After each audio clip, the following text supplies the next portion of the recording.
आणि आता आणखी एका गोंधळाची बातमी आहे। देशभरात गाजलेलं नीट पेपरफुटी प्रकरण ताजं असतानाच महाराष्ट्रात एमपीएससी पेपरफुटीचा आरोप करण्यात येतो। एमपीएससी म्हणजे महाराष्ट्र लोकसेवा आयोगाकडून घेण्यात आलेल्या औषध निरीक्षक भरती प्रक्रियेची किंवा या परीक्षेची प्रश्नपत्रिका परीक्षेच्या 2 दिवस आधीच सोशल मीडियावर व्हायरल झाल्याचा आरोप करण्यात आलाय।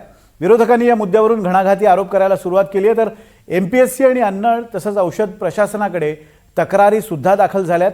आणि आणखी एक धक्कादायक बाब म्हणजे या सगळ्या प्रकरणात एका खासगी क्लास चालकावरही आरोप करण्यात येतोय। हे प्रकरण नेमकं काय आपण सविस्तर पाहूया। आधी नीट, आता एमपीएससीचा पेपर फुटल्याचा आरोप। परीक्षेच्या 2 दिवस आधी विद्यार्थ्यांच्या हातात प्रश्नांची यादी। गेस पेपरमधील 70 पेक्षा अधिक प्रश्न मुख्य परीक्षेत जसेच्या तसे। पेपर फुटल्याचा दावा करणाऱ्या व्हॉट्सॲप चॅटनं उडाली खळबळ। नीट पेपर फुटीनंतर निर्माण झालेलं वादळ आता कुठे शमत नाही, तोवरच महाराष्ट्रात पेपर फुटीच्या नव्या आरोपांची राळ उठली आहे। एमपीएससी म्हणजेच महाराष्ट्र लोकसेवा आयोगाकडून घेण्यात आलेल्या औषध निरीक्षक भरती प्रक्रियेची प्रश्नपत्रिका फुटल्याचा आरोप झालाय। फुटलेली प्रश्नपत्रिका परीक्षेच्या 2 दिवस आधीच सोशल मीडियावर उपलब्ध असल्याचा आरोप झाल्यानं सरकारची अडचण वाढली आहे। 22 मार्च 2026 रोजी पार पडलेल्या औषध निरीक्षक भरती परीक्षेची प्रश्नपत्रिका परीक्षेच्या 2 दिवसाआधीच म्हणजेच 20 मार्चला व्हॉट्सॲपवर फुटल्याचा आरोप काही परीक्षार्थींनी केला आहे।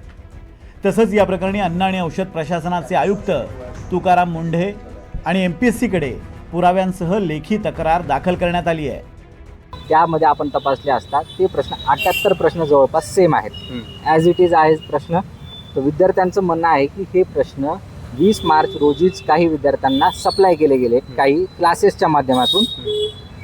ते प्रश्न आयोगानं तपासून पाहावं की ते प्रश्न विद्यार्थ्यांकडे कसे आले, आयोगाच्या माध्यमातून आले, क्लासेसच्या माध्यमातून आले, क्लासेसकडे आले असतील तर ते कोणाच्या माध्यमातून आले, हे काम आयोगाचं आहे। या सगळ्या प्रकरणात नाशिकच्या मालेगावमधील एका तरुणानं पहिल्यांदा तक्रार केली। त्यानंतर अहिल्यानगरच्या आणखी एका तरुणानं पहिल्या तक्रारदाराचा उल्लेख करत दुसरी तक्रार केली, ज्यात अनेक गंभीर आरोप करण्यात आले आहेत। एमपीएससीकडून औषध निरीक्षक परीक्षेसाठी 29 जुलै 2025ला जाहिरात आली। 22 मार्च 2026 रोजी परीक्षा पार पडली। या परीक्षेला 44,500 विद्यार्थी बसले होते। निकालाची तारीख 12 जून होती। त्यानंतर 22 जुलैला तात्पुरती गुणवत्ता यादी प्रसिद्ध झाली। यामध्ये 506 उमेदवार पात्र झाले आणि त्यापैकी 150 जणांची अंतिम निवड करण्यात आली। तक्रारदाराच्या दाव्यानुसार नंदुरबारमध्ये असलेल्या कौटिल्य अकॅडमीमधून पेपर फुटला। परीक्षेत आलेले 90% प्रश्न या क्लासच्या विद्यार्थ्यांकडे 2 दिवस आधीच होते असाही आरोप आहे। एखाद्या विद्यार्थ्यानं पैसे दिल्यावर संबंधित व्यक्ती त्यांना व्हॉट्सॲपवर प्रश्न पाठवायचा, त्यानंतर 2-3 मिनिटात ते डिलीट करायचा। एका विद्यार्थ्यानं सगळे प्रश्न डाउनलोड झाल्यावर ते आपल्या मित्राला पाठवले आणि या सगळ्या प्रकाराचा भांडाफोड झाल्याचा दावा करण्यात आलाय। या मुद्द्यावरून आता विरोधकही आक्रमक झाले आहे। राष्ट्रवादी काँग्रेस शरद पवार गटाचे आमदार रोहित पवार आणि ठाकरेंच्या शिवसेनेच्या नेत्या सुषमा अंधारेंनी या प्रकरणात आरोप केले आहेत। तर ज्या नंदुरबारच्या कौटिल्य अकॅडमीवर पेपर लीकचा आरोप झालाय त्या अकॅडमीचे संचालक प्रवीण पाटील यांनी मात्र हे सगळे आरोप फेटाळून लावले आहेत। 100 पैकी 90 प्रश्न हे मॅच एक्झॅक्टली त्या ठिकाणी होतात। म्हणजे 90% प्रश्न त्या उमेदवारांना पैसे दिल्यामुळे त्या ठिकाणी तिथं दिले गेले। म्हणजे एमपीएससी वर सगळ्यांचा विश्वास नक्कीच आहे, आमचा सुद्धा विश्वास आहे। पण नीट परीक्षेमध्ये जसं पेपर सेट करणारा व्यक्ती फुटला तसंच एमपीएससी मध्ये सुद्धा पेपर जो सेट करणारा पेपर लिहिणारा जो व्यक्ती होतो तो फुटला।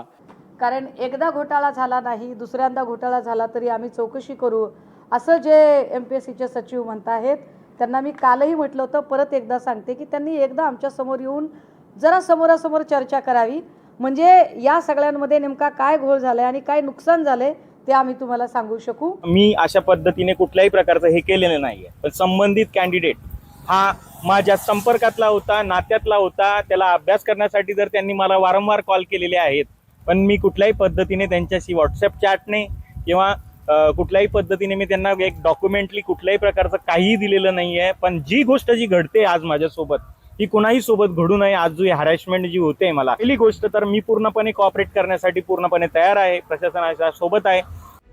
या मुद्द्यावरून आरोप प्रत्यारोप होत असतानाच या प्रकरणात नवा ट्विस्ट आलाय. मूळ तक्रारदार गौरव पाटील यांना आपली तक्रार मागे घेतल्याचं एक पत्र समोर आलंय. तसंच दुसरा तक्रारदार ऋषिकेश गांगुर्डे हा या परीक्षेत नापास झाल्यानं त्यानं फेरपरीक्षा व्हावी म्हणून जाणीवपूर्वक पेपर फुटल्याची तक्रार केल्याचा आरोपही गौरव पाटील यांना आपल्या पत्रात केला आहे. मात्र या पत्राबाबत गौरव पाटील यांनी जाहीरपणे कोणतीही भूमिका स्पष्ट केलेली नाही आहे. तर ऋषिकेश गांगुर्डे यांनी मात्र आपण तक्रार मागे घेणार नसल्याचं म्हटलंय. आता या सगळ्या प्रकारानंतर MPSCच्या सचिवांनीही या आरोप प्रत्यारोपांवर भाष्य केलंय. नाही, मी तक्रार मागे घेणार नाही. महाराष्ट्रातल्या 40 ते 50 हजार विद्यार्थ्यांच्या जीवाचा प्रश्न आहे. असे पेपर फुटून जर जे महाराष्ट्राला असे भ्रष्टाचारी अधिकारी मिळणार असतील तर ते चांगलं नाहीये महाराष्ट्र राज्यासाठी. आयोगाने हे सर्व प्रकरण अत्यंत गांभीर्याने घेतलेलं असून संबंधित तक्रारदार यांनी सादर केलेले पुरावे, उमेदवार यांनी सादर केलेले त्याचे म्हणणे, या सर्व प्रकरणामध्ये इतरही काही तक्रारदार अथवा उमेदवार ज्यांचे नावं या तक्रारीमध्ये आहेत त्यांनी निवेदनं ईमेलद्वारे सादर केलेले आहेत. ते सगळे एकत्रित करून आम्ही या संदर्भात पोलिसांमध्ये रीतसर तक्रार दाखल करणार आहोत. आम्ही त्यांना देखील पाठवलं की तुम्ही तुमचं म्हणणं आयोगाकडे सादर करा. परंतु एकंदरीतच हे जरी काही असलं तरी आपल्याला आयोगाची एक जी ट्रान्सपरन्सी आहे, निष्पक्षपातीपणा आहे आणि जो विद्यार्थ्यांचा आयोगावरचा विश्वास आहे तो टिकून राहावा याकरता आम्ही या संदर्भामध्ये पोलिसांमध्ये तक्रार सादर करतोय. एकूणच MPSCची भूमिका पाहता तुर्तास तरी निकाल रद्द करून फेरपरीक्षेची कोणतेही चिन्ह दिसत नाहीये. पण तक्रारीचं स्वरूप पाहता या प्रकरणाची सखोल चौकशी होण्याची गरज आहे. नंदुरबारहून प्रशांत जव्हेरी आणि अहिल्यानगरहून प्रसाद शिंदेसह मोहसिन शेख, NDTV मराठी, छत्रपती संभाजीनगर.